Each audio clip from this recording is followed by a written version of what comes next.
What are your favorite San Francisco movies? I'm trying to think of any San Francisco movies. Okay, well, there's like obvious stuff like The Rock, Bullet. I started to say The Game. Isn't The Game a San Francisco movie? I've never seen The Game. You've never seen The Game? No. What's it about? Some sort of game? I guess you could say that. Michael Douglas, David Fincher film. No, I've never seen it. It's been so long since I've seen it. Hang on. I thought I'd seen everything David Fincher. Holy cow. It's one of his first, I think it's after the one he did after Seven, if I'm not mistaken. Oh, so it's like very early, like early 90s. Yeah. Late 90s. Yes, it is San Francisco. It is. I wish I could remember the circumstances, but it's a very oppressive atmosphere, a lot of intrigue. There's very much like Michael Douglas on the run and not knowing who he can trust. I like that. And nobody in his life is who he thought they were type stuff. That sounds great. It's a good movie, but it is in fact a San Francisco movie. I'm going to say The Game is up there. The Wedding Planner? Have not seen it. Low key. It's like The Wedding Planner is from the golden age of romantic comedies when Matthew McConaughey was still youthful and a romantic comedy lead, and it had a coming right out of sight J-Lo at her peak acting. Okay, basically. All right, that sounds all right. It's very good. I was getting that mixed up with The Wedding Singer, which Wedding Singer, different movie, a very different situation. Yeah. Adam much more Adam Sandler. Adam Sandler was the Wedding Singer. Yes. J-Lo was the wedding planner in this case. Got it. I think The Rock is hard to beat. Like, you got a good car chase. You got some Alcatraz bits. It's the obvious answer, but it's probably also the right answer. Bullet is, if you haven't seen Bullet's a San Francisco classic. It's Steve McQueen and like peak cool Steve McQueen when he's still wearing turtlenecks and stuff. That's like lots of good like downhill car chases and stuff, right? Oh yeah. There's this car chase that starts out at it starts out on the bay side of the city, like in the north edge of the city. And it goes all the way down to the San Bruno Mountains and ends up in Brisbane. And he drives this 67 Mustang fastback that's like British racing green. It's just absolutely gorgeous.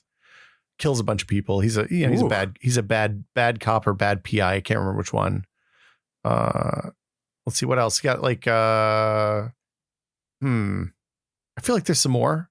There's a bunch of disaster. The Core has some good the new Planet of the Apes movies. Okay. The redone ones with Andy Serkis as the apes. Oh, okay. Those are all based in San Francisco and are quite good. You are going to smack your forehead in the way that I am. What did I miss? Big Trouble in Little China or something? As I scroll this list here. Yeah. Star Trek 4. Oh, yeah, of course. Dirty Harry. Mrs. Doubtfire. The Maltese Falcon. The Maltese Falcon is from a different San Francisco than we've ever experienced. I guess. Invasion of the Body Snatchers. So, and also Star Trek 4, which I love, was not shot in San Francisco. Oh, was it not? I mean, the park where the fucking Klingon bird of prey is, it's supposed to be in Golden Gate Park, is a park in West LA someplace. Oh, nonsense. Yeah. Turn this podcast off.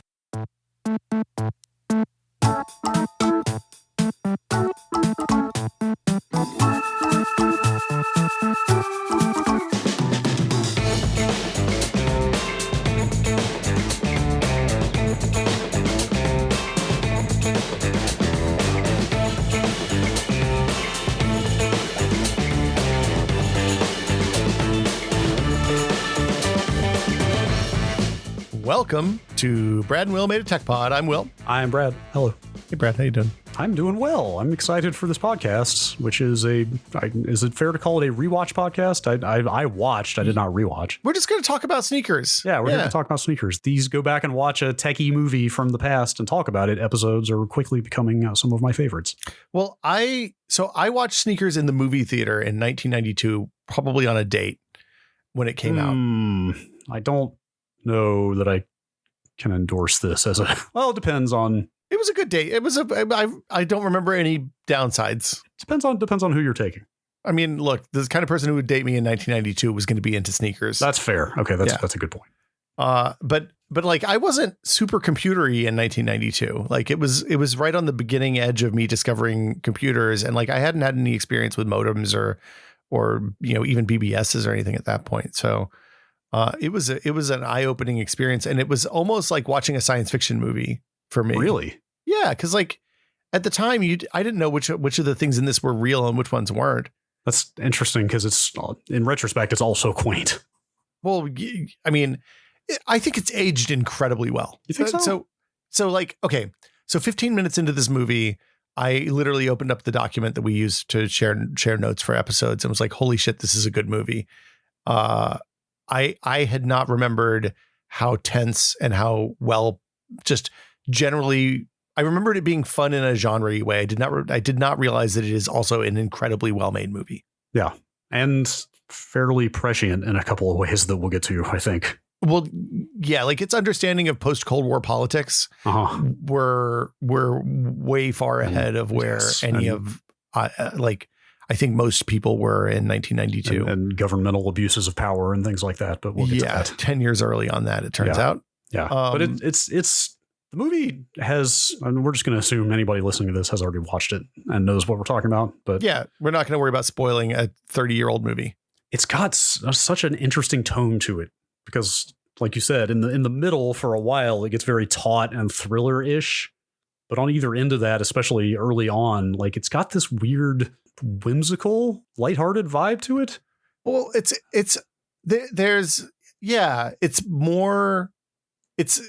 I mean, I guess this is the beginning of the 4-quadrant film era, right? Like they're trying to make something that appeals to everybody. The old people, the young people, the adults, and the men and the women. Are those the quadrants? That's 5. Look, you pick whichever 4 quadrants you want. But yeah, like it. There's a scene you called out early on where. So the setup is that Robert Redford, Dan Aykroyd, Sidney Poitier, River Phoenix, and David Strathairn are basically like a white hat hacker agency made up of ex-cons. Yes. They're crackers, I guess. Crackers for hire. Sneakers is what they were labeled themselves in the game. But like they break into banks, they figure out what's wrong with your security so that you can fix it before the real bad people do it. Yeah. They call it sneaking, like our latest sneak. Yeah. And the cold open, my guess is that that's a compromise with the studio who didn't want to call somebody hackers or crackers. For 2 obvious reasons. Yes. And then 4 years later when somebody was just like, fuck it. This movie is called Hackers. Yeah. But it opened, the cold open is Robert Redford breaking into a bank, transferring money to himself electronically, and then coming in and withdrawing cash the next day, walking upstairs and handing it to the executive board of the bank. And it's like, here's the problems with your system. Where's my check? Right.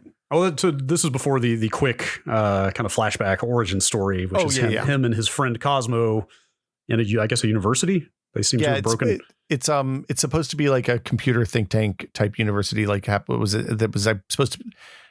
It was based on the one at Stanford, I believe, but I'm not sure. Okay, and then through a twist of fate, the Robert Redford character makes it out while his friend gets pinched by the authorities.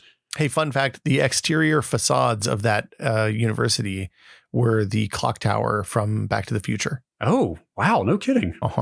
I guess I'd have to go back and look at that, but I guess I could see that. Real quick in that scene, that's set in 1969, I believe. Yeah. They were using an actual monitor, like a terminal, to hack into things. Was that a thing? I thought people were mostly still on teletypes at that point. I don't have any idea. Am I nitpicking too much here? It's best not to. So the thing about this movie, watching it now, knowing what I know now, and not having a lot of period specific knowledge, is that the vibe I got was that they did some of the stuff very, very right. And then where they needed to make the story work, they just kind of hand waved past a bunch of stuff. Sure. Yes. What I will say is that Len Alderman, who is the A in RSA, which was the dominant form of encryption for a really, really long time, multi-factor encryption, was the math consultant on the movie. Interesting. And he wrote all of the slides for the math scene where there is a specific scene that it features a whole lot of equations. Yeah. He did all of that. The director is Phil Alden Robinson, who also wrote and directed Field of Dreams. I did not know that. And then he apparently worked on this script for a really long time, 8 or 9 years, according to some Slate articles I read around the 20th anniversary of the movie 10 years ago. There were also writing credits for Lawrence Lasker and Walter F. Parks, who were the co-writers of War Games. Oh, okay. I guess that lineage is pretty obvious. Yeah. I think the script is pretty perfect. The other thing is the score. It's a James Horner score featuring a lot of Branford Marsalis. That's really, I was waiting to get to this. Like I literally wrote under that in the notes. Like that's where the weird, like whimsical, lighthearted tone comes from for me in this movie. Well, but the amount of Branford Marsalis saxophone in this just that gently lilting sax all the time makes everything just feel like kind of goofy. Well, but then there's also some real moments of like intense tension where it's like some like James Horner business getting in there and getting in on the xylophones and stuff. And you're like, oh, wow. This is super, super like nail bitey. Sure. It is. So we talked about San Francisco movies in the cold open a little bit. It starts as the most low key San Francisco movie of all time. So I felt pretty deficient here in my San Francisco recognizingness when I saw that in the notes, because like I did not pick up on it being in San Francisco until halfway through the movie, when there's a very conspicuous shot of, I don't know if that's the ferry building or it's one of the pier buildings. It's one of the piers. It's the one. It's the pier up by our old office on Front Street, I believe. Okay, yeah, like where the Exploratorium is now. It's the scene where he drops the black box with who he thinks are the NSA agents. Yeah, and then he has to flee the scene quickly, but very obvious pier shot across the street there. But prior to that, I did not. I mean, I went back and looked after I read that you had said it was a big San Francisco movie. And like, to be fair, a lot of the early scenes are like, they're shot at night. They're shot pretty close. Like you don't get a lot of, or really any establishing shots of like big San Francisco landmarks or anything like that for a while. Although there is a very obvious scene about 15 minutes in with a cable car right in your face that I probably should have picked up on. The cable car is the first tell, but the place that I remembered was at that Embarcadero scene, because I was like, oh, yeah. And also it was funny because it's Embarcadero when they were literally laying the tracks for the light rail there. Oh, so you can it's see very construction-y. Yeah, the center median is all like plowed out. Yeah, because they're getting ready to put pavement down. Yeah, and because of that, I was like, oh, this is after the Embarcadero Freeway, which is maybe the ugliest freeway ever built in North America, collapsed in '89. Yeah, but before 1997 when it was rebuilt. So, right. Yeah. Also, this is I guess this is probably before Silicon Valley became like a real household name, right? I mean, look, 1992, the personal computer was rising, but it wasn't like, if you had asked me in 1992 as a person who was kind of a nerd to point at Silicon Valley on a map, I don't think I would have pointed at Northern California. Right. Like to me, it's not until like Netscape happens and things like that later in the 90s before the Valley really became like an iconic location, if that makes sense. Yeah, well, there was an early period when PCs were getting big, and then it kind of shifted north to Redmond with Microsoft for a long time. Yeah, exactly. The overall, I'd say the performances were like, it's an unbelievable set of performances. I think everybody that was in the main cast, Robert Redford, Mary McDonnell, Dan Aykroyd, Sidney Poitier, River Phoenix, and Ben Kingsley, had all been nominated for Oscars. Yeah. Or won. Yeah. When I looked at the cast in this movie, like, and again, especially when I started watching it and I realized how sort of goofball it is in a lot of ways, like specifically the presence of Robert Redford, Ben Kingsley, and Sidney Poitier in particular, like those are people I think of as sort of Hollywood royalty, like very serious actors, you know? And like here they are doing this like slightly cheeseball, like 90s hacker movie. To me, though, this is like Robert Redford did a lot of really tense stuff, but he also did funny stuff. Like The Sting is a comedy, right? Yeah. And this is just, I don't know. It's the way the ensemble is used here is so good, because you have like comic relief characters, you have a heart character, you have a wild card character, you have the straight-laced center plot driving character in Robert Redford, and then you have a really awesome villain with Ben Kingsley, and like even the bit parts. Like I put Stephen Tobolowsky in here because I absolutely love Stephen Tobolowsky.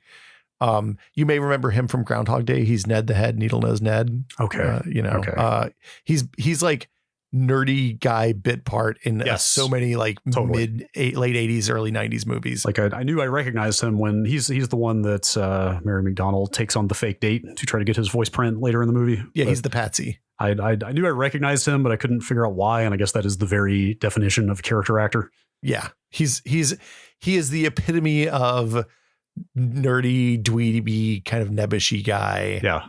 I felt a little self-conscious when they were talking shit about how safe a driver he is, as if that was a bad thing. I was like, wait a minute, I'm a safe driver. What's wrong with that? I felt really seen when they showed his rolled up, when they go like, so this is another thing they did really well. Like they did the social engineering stuff in this movie as well as they did in Hackers, I think, or better in some cases. So like they showed the characters going through his trash. Like they went and pulled his trash out. They went through his trash. At one point, Mary McDonnell holds up a perfectly rolled up tube of toothpaste. Yes. And it's like, this person is very anal. Yeah. Like I think that the obvious example of that is when we're kind of out of order here on the flow of the movie, but toward the end when they're trying to get into the fake toy company office, the way that they stage like River Phoenix is a delivery man who is arguing with the guy at the front office, and then Robert Redford comes in acting like he's supposed to be there with a cake and some balloons. Oh, that's when they steal the MacGuffin. Oh, you're right. That is much earlier on. You're right. Yeah. I take that back. Yeah. Yes. But you're right. That is the perfect, like, Robert Redford establishes bona fides. Hey, I'm supposed to get this cake for my wife. Is there a delivery? The delivery guy, the security guy trusts him because of this. He goes out, grabs the cake from an accomplice, comes back in with some balloons and a cake, while River Phoenix is just working him over. Right. About delivering like 36 cases of Drano or something. But like something ludicrous. The cake and balloons might as well be the classic clipboard, right? Of like, just have something on you that makes you look like you're supposed to be there. Yeah, well, and also it gives him an excuse that he can't reach for his card. Right. Can you just buzz me in? Right. Like it's like that stuff. The bit with River Phoenix and Dan Aykroyd when they're doing the final heist, when Dan Aykroyd provides cover, like he's basically just providing the security guard an excuse to think he missed River Phoenix coming back. River Phoenix goes into the bathroom. Yeah. He's the gardening guy. He goes into the bathroom. He climbs up in an air vent, disappears for the rest of the movie. Basically, Dan Aykroyd 10 minutes later is standing outside in view of the security guard wearing the exact same clothing facing away. Right. So the guard just thinks, oh, I must've just missed him coming out of the bathroom. Right. Yeah. It's good stuff. Like the stuff's executed very well. It's really, really good. Yeah. I enjoyed the kind of geopolitical backdrop of what was going on in this movie. Yeah. It taking place directly after the dissolution of the Soviet Union. And like they have a contact in, I'm not sure. Is he working for Russia? He's the Russian. He's a Russian consulate. Cultural attaché, I believe. Yeah, is his title. Obviously, a former spy, though. Right. But also, like his business card says, what is it? What was the loose conglomeration of states that came about after the Russian Soviet Federation Union or something? It was the something of independent states. Yeah. CIS. Yeah, right? The CIS, like that's on his business card. Like he's like, oh yeah, new title. You know, it's like it's very clear that the Cold War has just ended and nobody is used to it yet. Nobody's quite figured out like what the new balance of power is and who's actually working for whom. And also like on a meta level, it's a really interesting time for this kind of movie because like for the last 40 or 50 years, like Cold War intrigue, drama, spy, and heist movies have been a real staple for Hollywood. And this is the first of those scripts post fall of the Soviet Union that really was like, oh, like I remember the year after this, George Clooney made The American with DreamWorks, and it was basically just a Cold War drama that was set 5 years in the past so they could still do it. Right. And like this movie does something completely different and really swung for the fences. Like they embrace the change and just run with it. And like you get different characters' perspectives on it, right? Like at one point, Robert Redford about Russia says like, we won, they lost. But then other characters have like a rosier view on the whole thing. It's like, oh, we're friendly with them now. You know, like it's interesting to see that mishmash of different perspectives. The other thing that struck me watching, especially the first like 20 minutes, is there's so much shared history built between these characters early on. Like these guys have clearly been working with each other for a really long time. They've known each other for a long time. Like there's no, like they don't tell the stories, right? They're very light with how they imply that there's shared history here, but it's something you don't see as much in current movies, right? Yeah. Well, they do a good job when the NSA, quote unquote NSA guys come in at the beginning to try to hire them, you know, like, and they just have a folder full of all of their criminal records. Like it's a nice tidy way to just very quickly introduce like every one of these guys has gotten into some trouble except for Robert Redford, whose folder happens to be empty. Well, but then they also hit on it in the conversations that they have with each other. Like Sidney Poitier and Robert Redford talk to each other at different times about things that have happened in the past in the way that normal human beings talk to each other about things that happened in the past, not in the weird expository way that happens in movies a lot. Sure. Let's see. You called out the anagrams in the opening titles. I knew you'd love that. I was watching that. I was like, oh man. It's literally the first thing you see after the Universal logo is the phrase a turnip cures Elvis, and like it becomes clear quickly that is an anagram for Universal Pictures Presents. I think I would have to double check, but like they do that with a bunch of the opening titles, and like that immediately clued me into the kind of like info nerd experience that I was about to have. And then like it opens with the throwback scene where it's not Ben Kingsley because they didn't de-age people in 1990, but yeah, they just had to cast different actors in that. Yeah, the person who Ben Kingsley plays cheats a coin swap, which hand is it in, so that Robert Redford has to go out in the snow and get pizza, and then gets arrested for wire fraud and a bunch of like what would have been in 1969 probably incredibly early like wire fraud crimes. Goes to jail, and that's the last we see of him. Yeah, like I feel a little naive in retrospect, but like I had completely, we're getting ahead of ourselves, but I had like completely written that character out of my head by the time it became clear what was actually going on in that movie. Like I just assumed that was an origin story that would not be revisited rather than the setup for the entire thing. Well, and honestly, I remember, like, my bet is, I don't remember, but my bet is when I saw that movie in the theater, I completely forgot about that scene by the end of the movie. Yeah, I mean, that's just a testament to like how elaborate the setup is in the present day. That it's easy to forget about that stuff because there's so much going on with so many more characters. But this movie has 3 of like the all-time best heist scenes. Somebody on Twitter, I posted about it last night. Somebody on Twitter said, "Man, Sneakers is low-key like one of the best Mission Impossible movies ever."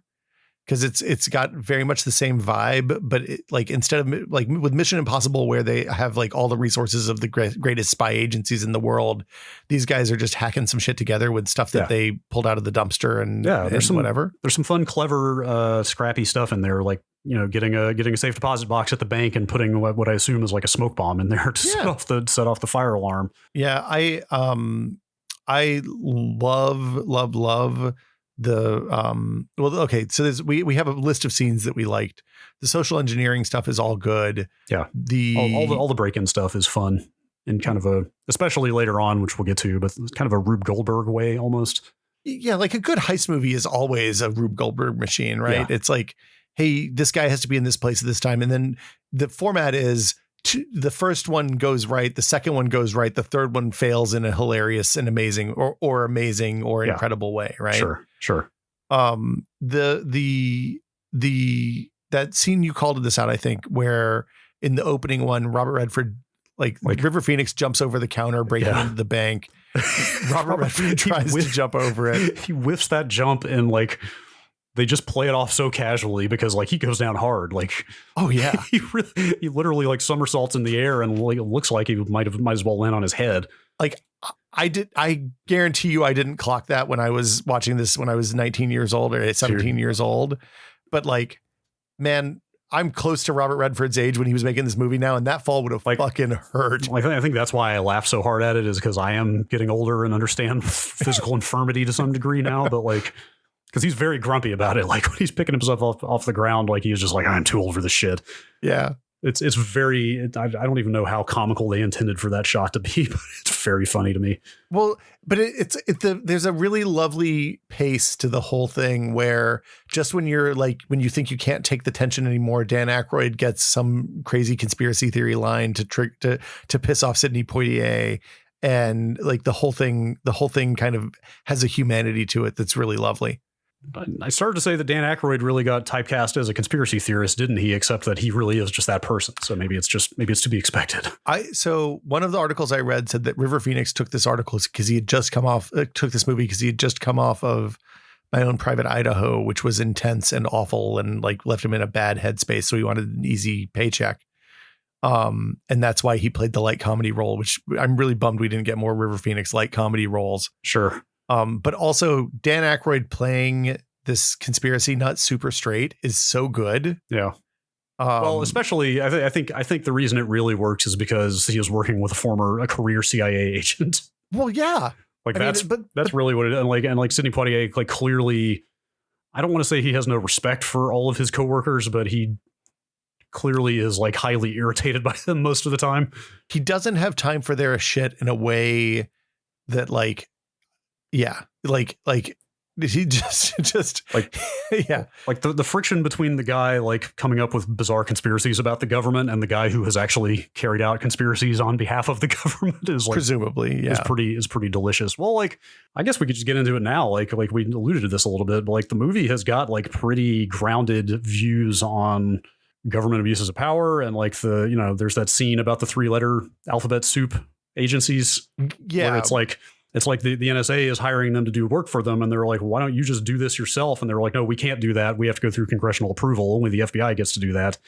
And they're like, well, what about the CIA? And it's like, oh, no, they're there to topple governments and install friendly dictators. Like it's pretty in your face about its views on the way that governments, meddle in the affairs of private citizens and other countries. Well, I mean, Robert Redford, it definitely, like, I feel like if Dan Aykroyd's love of conspiracy theories bled over into the script, Robert Redford's dislike of conservative politics probably bled over into the script as well. That's fair. I guess he was a big enough star at that point to like probably have some pull in that regard, right? I mean, I like the fact that he's the only performer who got an anagram at the beginning says something. Yes, definitely. He got the anagram billing. So yes. Yeah.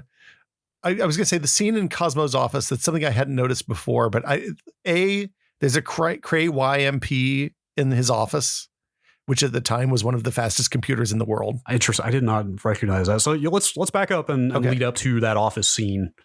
Okay. Because I feel like really it's not the climax of the movie, but definitely the most exciting part to me was, so like I said, it felt not in a bad way, but there's something a little cheeseball about the movie.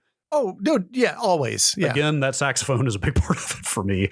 Like Gregor, the Russian former spy is some comic relief. You know what I mean? Like it's a pretty lighthearted movie. It is, but it gets heavy. That's the thing. The second that, so they get the box, I don't even know if we've mentioned, like they've been hired to go retrieve this black box that this math researcher has been working on, which turns out to be a cryptographic skeleton key for basically any information system on the planet. Yes. So they get a hold of that thing and they are going to drop it off with the NSA agents who have hired them to do so. Well, but the night before they drop it off, they start poking around at it. So there's three key scenes in this movie, right? There's the scene where they figure out what C-Tech astronomy stands for and what the black box does. The cross-cutting between Robert Redford and the Scrabble letters and the rest of the crew and messing with that black box, I thought was pretty good. It's exceptional, yeah. Like him rearranging C-Tech astronomy, trying to figure out what it means and getting it at the exact moment that they figure out what the thing does. And then the scene where they figure out the bridge, where Robert Redford gets kidnapped, and Whistler, who is the blind guy on the team, is like, hey, Robert Redford gets kidnapped, chucked in the trunk of a car, driven all through the Bay Area. And Robert and the Whistler says, hey, what did it sound like in the car? And Robert Redford's like, well, blah, blah, blah, blah, blah. And that is an incredible scene. Yeah. And then the final heist, the break in, through, I guess, if I was really picking, I would say it's when Robert Redford gets kidnapped to the decoding of the bridge. Right. And then the final heist is just incredible. Yeah. The stuff you're describing here is what I would say is the sort of like tech nerd engineering porn of the movie. Like those are all the scenes where they are solving some complex system with like clever deductive means. Well, but it's also it's the hard part of this kind of movie, because if they do a bad job explaining this, then it won't fly for the normal people who are sitting in the theater and have no idea what a fucking modem is. Oh, right? Sure. Yeah. Like the fact that it sticks. Okay. So the Scrabble decoding scene is literally Sidney Poitier, his wife, Mary McDonnell, and Robert Redford playing Scrabble while the other guys are over there fucking around with the box. And Sidney Poitier is like, yo, don't fuck with that. It's bad. That's a bad news box. Just leave it in the thing. They start poking at it and they realize that it decrypts everything at basically the same moment that Robert Redford beautiful minds C-Tech astronomy into Too Many Secrets. Right. Cootie rat semen also. Yes, also that. It was interesting. I read the Roger Ebert review of this movie, which he gave 2.5 stars, but he criticized the depiction of the way that box works, because the way they depict it really is just they try to crack into some system and it's just a screen of gibberish text. And all that text just very quickly, kind of flickers into legibility, Yeah. Like all the garbage characters turn into things you can actually read. Like that's how they represent like, oh, this thing can break into any system in the world.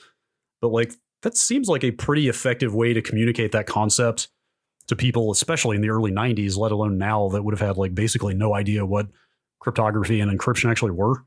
Yeah. Think about what you knew about cryptography aside from like Enigma machines in 1992. Right.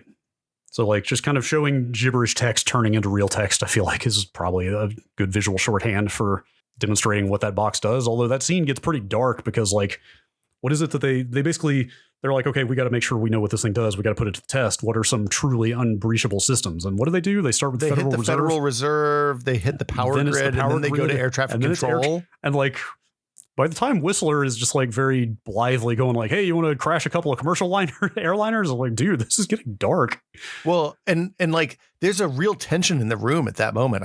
Sidney Poitier is like he practically jumps up and pulls the plug on the whole thing once they get to that point. I thought, well, yeah, his wife and kid are there. Mary McDonnell is disturbed. Robert Redford is upset.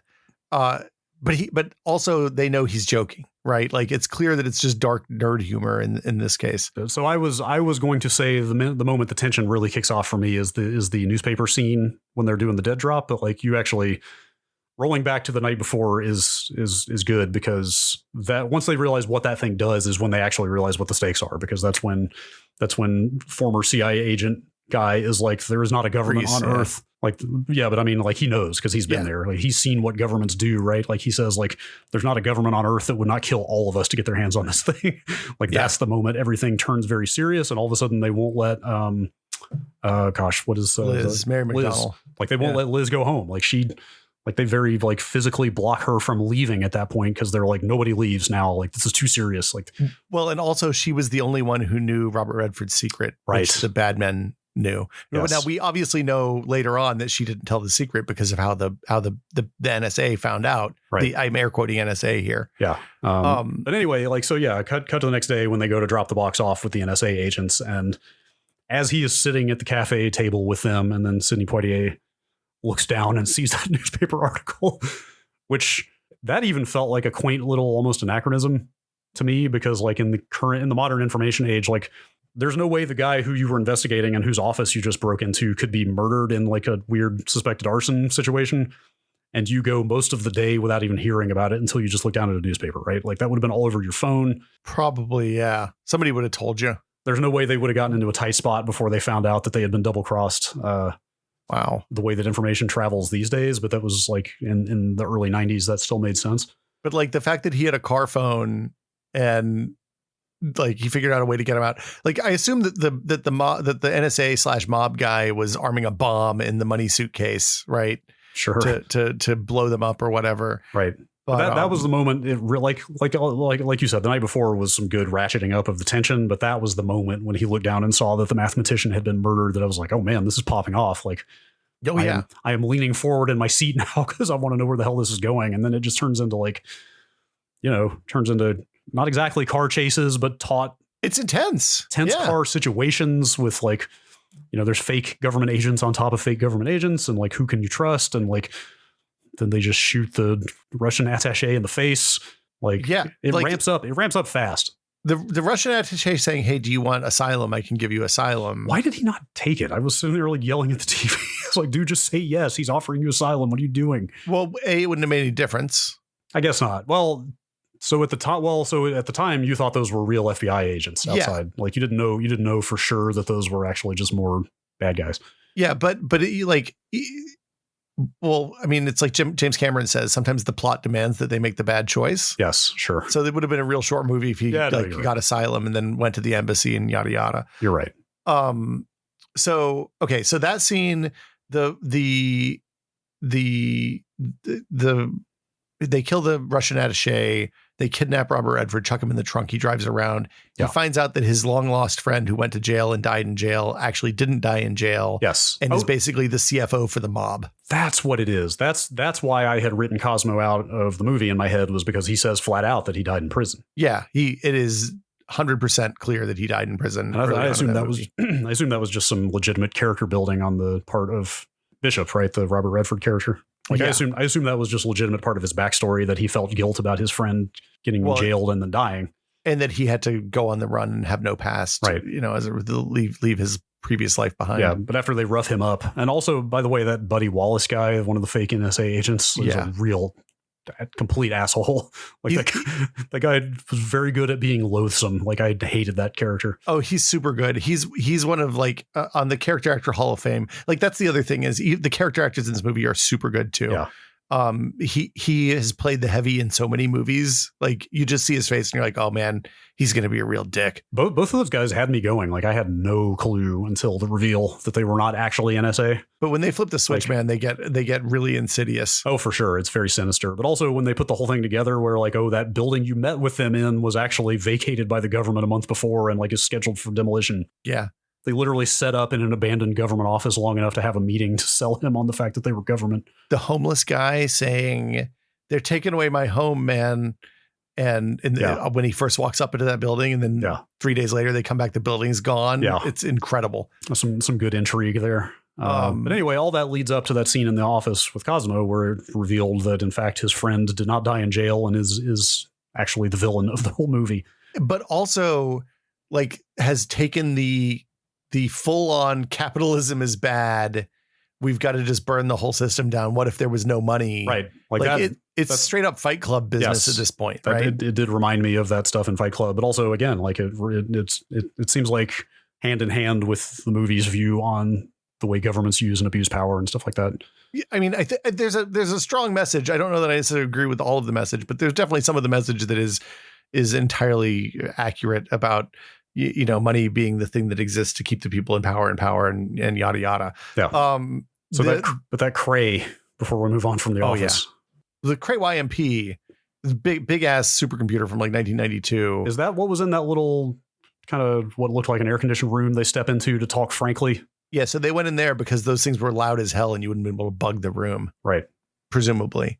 The other thing that I noticed about that room that I'd never seen before is the white hat, black hat art on the wall behind his desk. He's those big, huge silhouetted guys, and one is in shadow and one is lit. So they look like a white hat and a black hat. Interesting. Is like super, super good. Huh.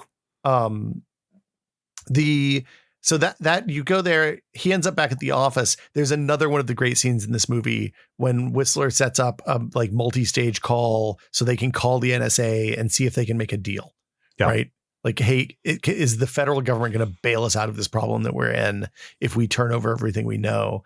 And they route it through like 2 satellites and 9 stations. And there's this stupid computer UI with like the phone trace going back on the lines.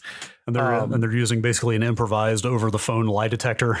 Yeah. Like that. There's some cheese in there for sure. I mean, look, it's fun. I'm not knocking it. I'm just saying like it's a little bit goofy.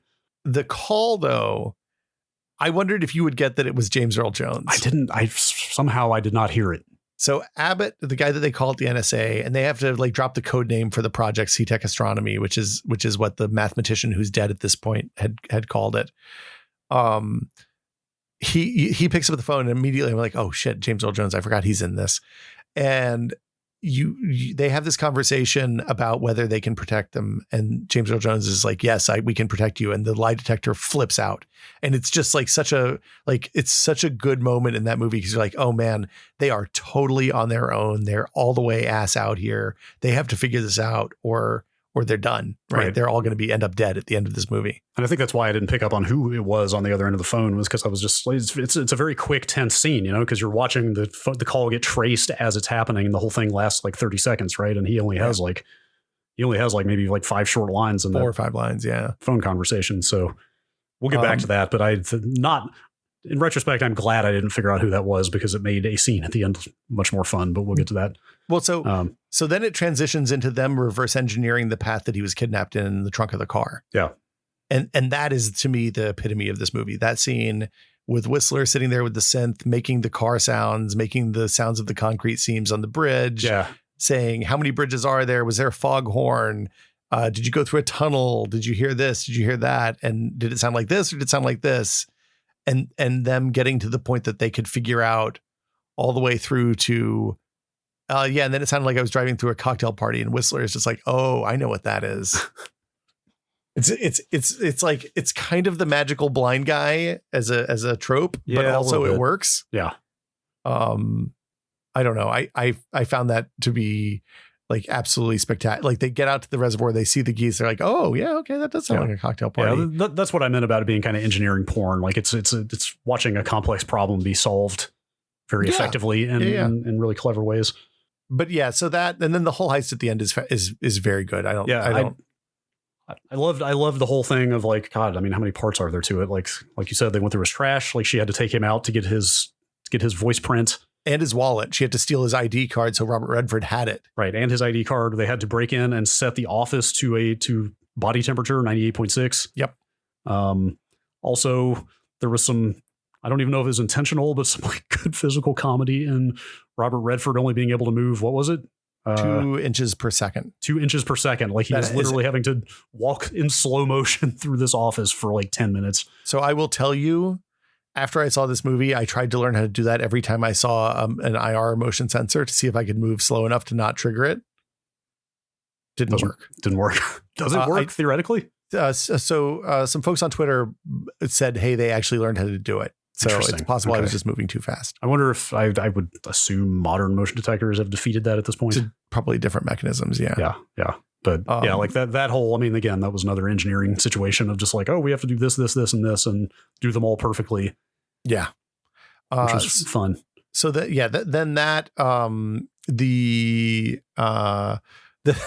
other one I liked was the moment when he hits the digital keypad lock and he's like, well, don't even joke about that. You can't get through those things, right? In 1992, a digital keypad lock was probably terrifying. And he's like, okay, here's what you do. And he nods and he nods and he nods and he nods. And then he just kicks the shit out of the door. Yeah. So like, that's the problem with locks, I guess. Yeah. Yeah, it was the heist, the payoff at the end of the heist, the surrender, the whole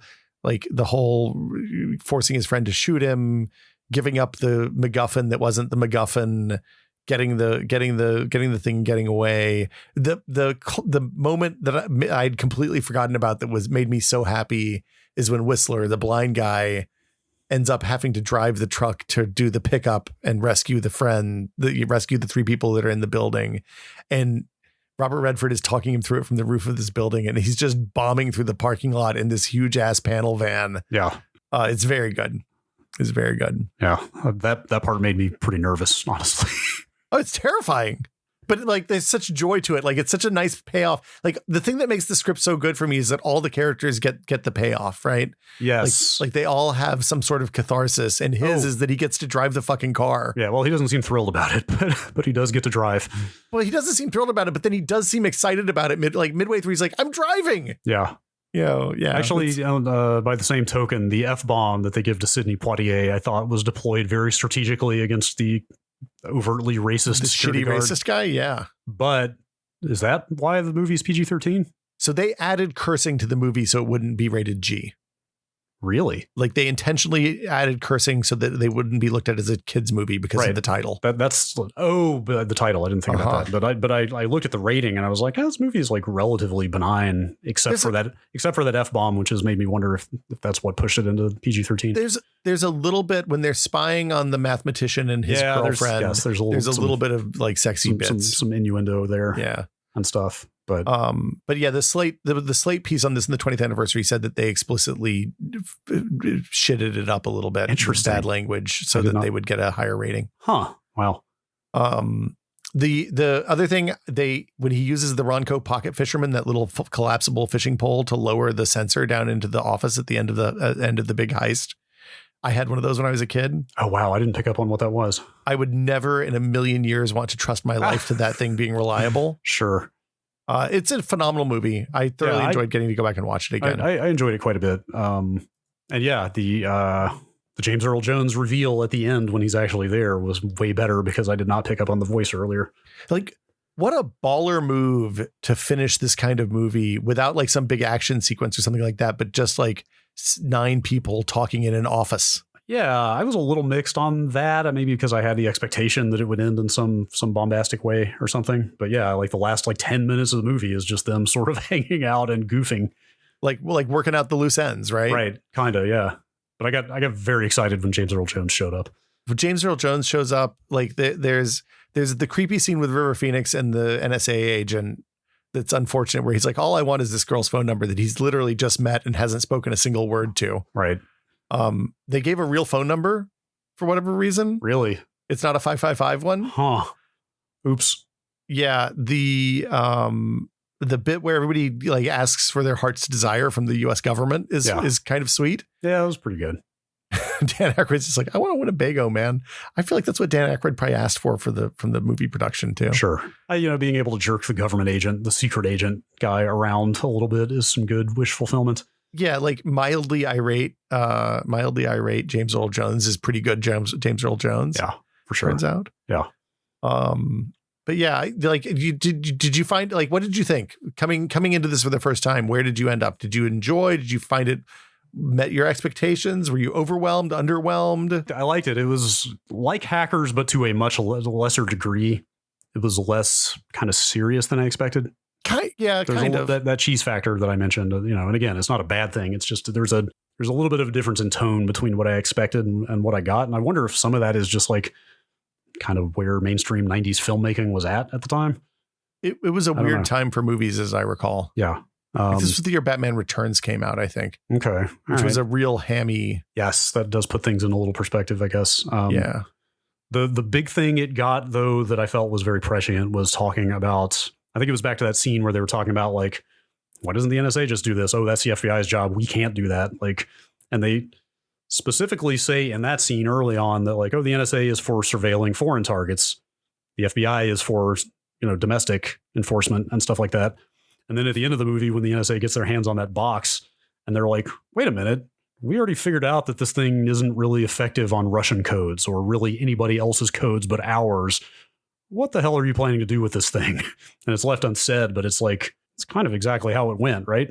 Well, I mean, yeah, 10 years later, we formed the Department of Homeland Security and all of the like, and the NSA before that had figured out that if we just gave the technology that we use to spy on other countries to, like, Great Britain and France, and they would spy on our people for us and we would spy on their people for them. And the allusions to American surveillance, American government surveillance of Americans, I thought was like pretty forward looking. It doesn't paint a very positive picture of the American government. No. Yeah. Which probably seems accurate. Somewhat deserved. I wished watching this that there was a whole cinematic universe of movies set with these people in them doing these movie things. Seem like they've had fun and lived interesting lives, and there could be more stuff to do there for sure. Yeah. But like the Cosmo twist on this, like, did you didn't see that coming at all? No. Like I said, like when they said he had died in prison, I just, that was it for me. I was like, oh, well, this is just backstory that establishes that Robert Redford feels guilty about that stuff. I thought the little sleight of hand, like he does it in the opening scene as a college student. Yeah. And then he does it again, like before you even see his face. I think he's real like early. He's like standing in shadow in that scene in the office, right? Where he was like, does it hurt? Like, try aspirin. And he does a little sleight of hand with a little aspirin bottle. And before you even really get a good look at his face, you're like, holy shit, it's his friend. What? So it's a great reveal. It's a moment that, like, clearly the character has spent a lot of time thinking about how he wants to get back at his friend or reintroduce to his friend after 40 years of being dead. Yeah. Yeah. Anyway, it's a great movie. Everybody should watch it. I hope you did before you listened to this, because we spoiled literally everything about the movie. Pretty much. Do you have any memory of, like, in the hype around it or how it was presented or marketed? Like in that Ebert review, I'll just quote, he says, "The computer stuff in Sneakers has been widely touted. The studio even released a press kit on discs," which I assume was a big deal back in 1992. Yeah. Like, did you, I don't remember this movie coming out at all. Did you have any exposure to that stuff? Like hype around it being like a big computer movie? I was not part of the conversation at that point in my life, because I wouldn't have had access to internet or message boards or anything like that. The thing that I thought was interesting, I picked up the Ebert review, is it mentions that Andy Ihnatko, who covered Max for the Chicago Sun, same newspaper that Ebert worked for a long time, Sun-Times, I think, or sometimes. Anyway, yeah. Said that it's a computer movie that achieves the neat trick of projecting images from computer screens. Oh no, that's the Hackers review. Yeah, I don't know. I don't like, I didn't, to me, I honestly probably went into this thinking it was going to be a screwball comedy because it had Dan Aykroyd in it. Sure. If I was making a guess, because like at that point in my life, I was 17 and I just watched probably Stripes and Caddyshack and stuff like that, the kind of R-rated comedies of the 80s. Sure. I remember coming out of it really liking the heists and not giving a shit about the computer stuff. Okay. Which would have been right, given the amount of computer stuff I knew about at that point. Like I think at that point we had like an old XT that I could play like M1 Tank Platoon and stuff like that on, but I really wasn't doing any real computer work at that point. So it was early for me.